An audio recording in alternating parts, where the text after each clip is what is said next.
ഷീജ കൂടി ചേരുന്നുണ്ട് വാർത്തയുടെ വിശദാംശങ്ങൾ നൽകുന്നതിനായി. ഷീജ, എന്തായാലും 2024 ഈ സംഭവം ഉണ്ടായത്. പക്ഷേ ഇപ്പോഴാണ് ഈ കേസിന് കൂടുതൽ ശക്തി പ്രാപിക്കുന്ന രീതിയിലേക്ക് ദൃശ്യങ്ങളടക്കം പുറത്തു വരുന്നത്. നമ്മൾ ആ ദൃശ്യങ്ങൾ കാണുന്നുണ്ട്. വലിയ രീതിയിലുള്ള മർദ്ദനം ആ സ്ത്രീക്ക് മേൽ ഉണ്ടാകുന്നു. അതായത് മുഖ്യമന്ത്രി പലയാവർത്തി പറഞ്ഞിട്ടുണ്ട് ചില പുഴുക്കുത്തുകൾ സേനയ്ക്കകത്തുണ്ട്. ആ പുഴുക്കുത്തുകളെയൊക്കെ പുറത്ത് കളയും എന്ന് അദ്ദേഹം പറഞ്ഞിട്ടുണ്ട്. അത്തരത്തിൽ നടപടികൾക്കൊന്നും മടിക്കില്ല എന്ന് പറയുന്നുണ്ട്. എന്തായാലും കർശനമായ നടപടിയാണ് ഈ പ്രതാപനെതിരെ സ്വീകരിക്കാൻ ഇപ്പോൾ നിർദ്ദേശിച്ചിട്ടുള്ളത്. എങ്ങനെയൊക്കെയാണ് മറ്റ് വിവരങ്ങൾ?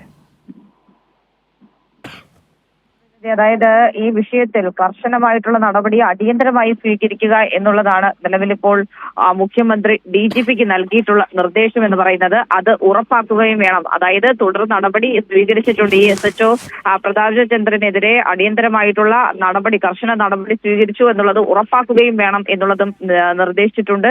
ഏതായാലും മുഖ്യമന്ത്രി നിലവിൽ സംസ്ഥാന പോലീസ് മേധാവിക്ക് നൽകിയിട്ടുള്ള ഈ നിർദ്ദേശത്തിന്റെ അടിസ്ഥാനത്തിൽ പോലീസ് മേധാവി ക്രമസമാധാന ചുമതലയുള്ള DGPയുടെ അടിയന്തര റിപ്പോർട്ട് ഈ വിഷയത്തിൽ ആവശ്യപ്പെട്ടിട്ടുണ്ട്.